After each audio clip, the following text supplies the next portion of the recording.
Every once in a while, I come to think of the significance of diversity within families, even relationships like pairs, but also within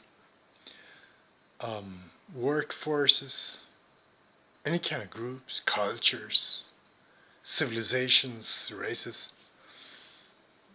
classes, even genders, like the diversity of men, any kind of groups that have anything in common that defines them as a group, or as a category, if you will, within any category, within any set of identifications, there needs to be differentiations, diversity.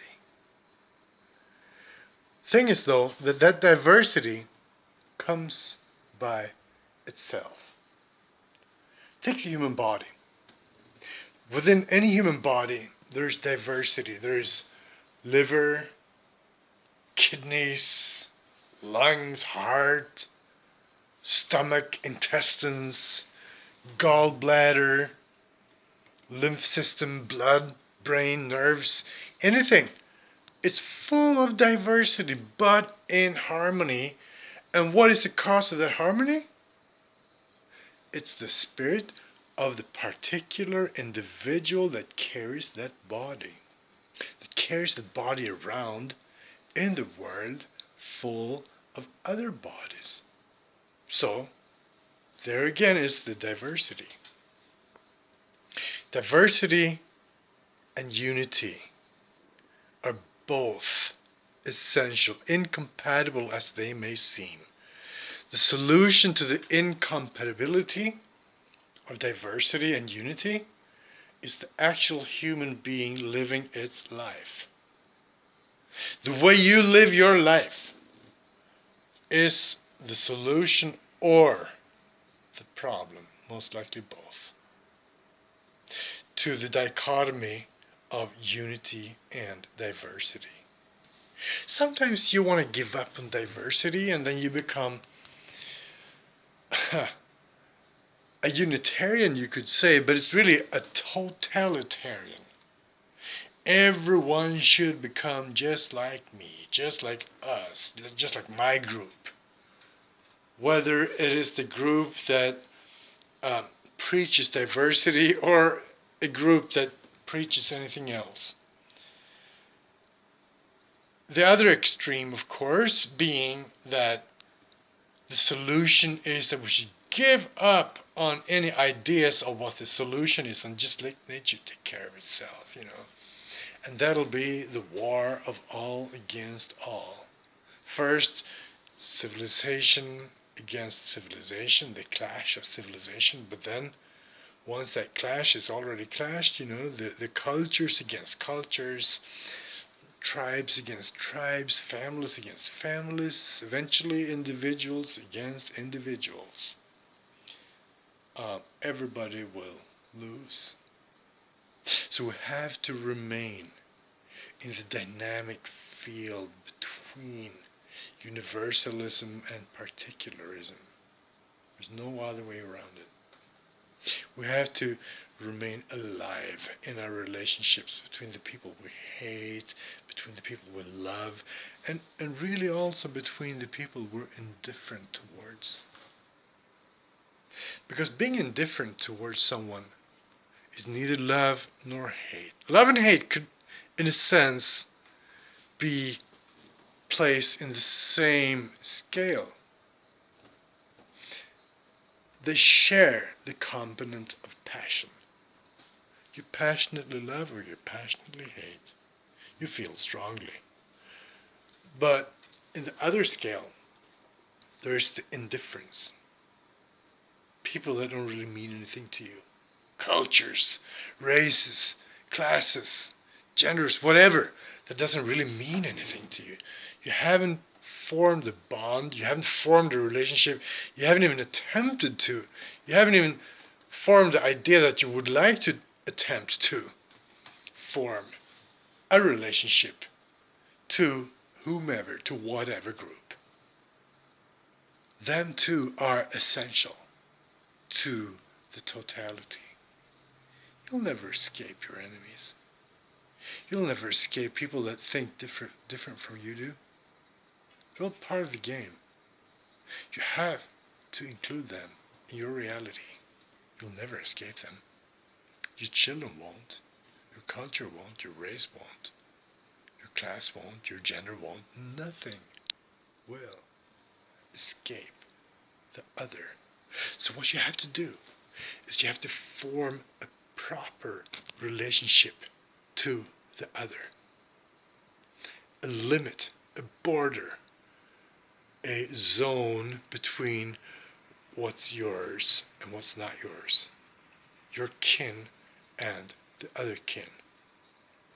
Now, that border can be a wall, it can be a moat, it can be a bridge, it can be all kinds of things. A skin, a sheath of sensitivity.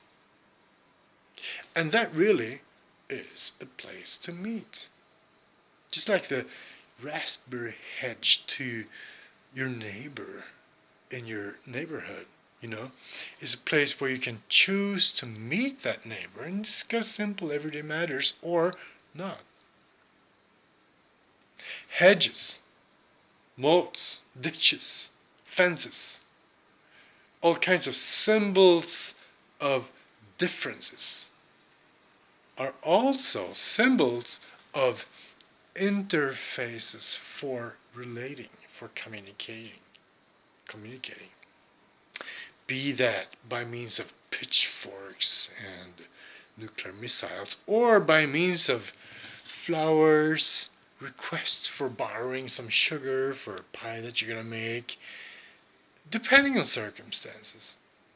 Point being that whoever you have a vicinity to, whoever you have a border to, is whoever is your neighbor.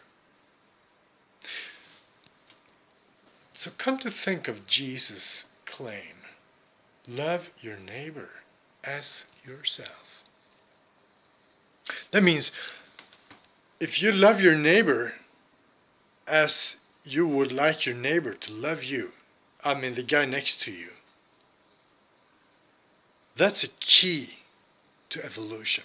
That's a key to progress. Love them in the same way that you would like them to love you. If you want to love them with the red energy, that is the erotic energy, then put that out and you will get that back to whatever extent it's for you to have. If you want them to be more of a fraternal love, put that out. Put the yellow energy out. And what you will get back is your measure of yellow energy. If you want it to be more a love based on values and ideals, put that out. Put the blue love out. And you will get blue love back to whatever extent it's given to you. It's about not confusing the three. It's about not confusing the erotic with the fraternal and with the ideal. There are three different kinds. And in reality, these three different kinds of, say, colors or energies of colors, they will come in all kinds of combinations, but recognizable such. So be sensitive and be ruthless in your sensitivity. If somebody confronts you with a kind of love or a kind of hate that's not for you to accept, don't accept it. Do not accept what is not for you to accept. As an individual, as a family member, as a member of a culture, any kind of subculture, as a member of a civilization. That is the key to ennoblement, to culture, to cultivating what is given to you in terms of your own body, your own psyche, your own family, your own culture, your own anything, in relationship to the other.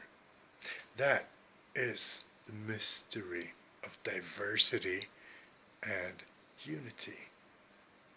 It's all part of the process.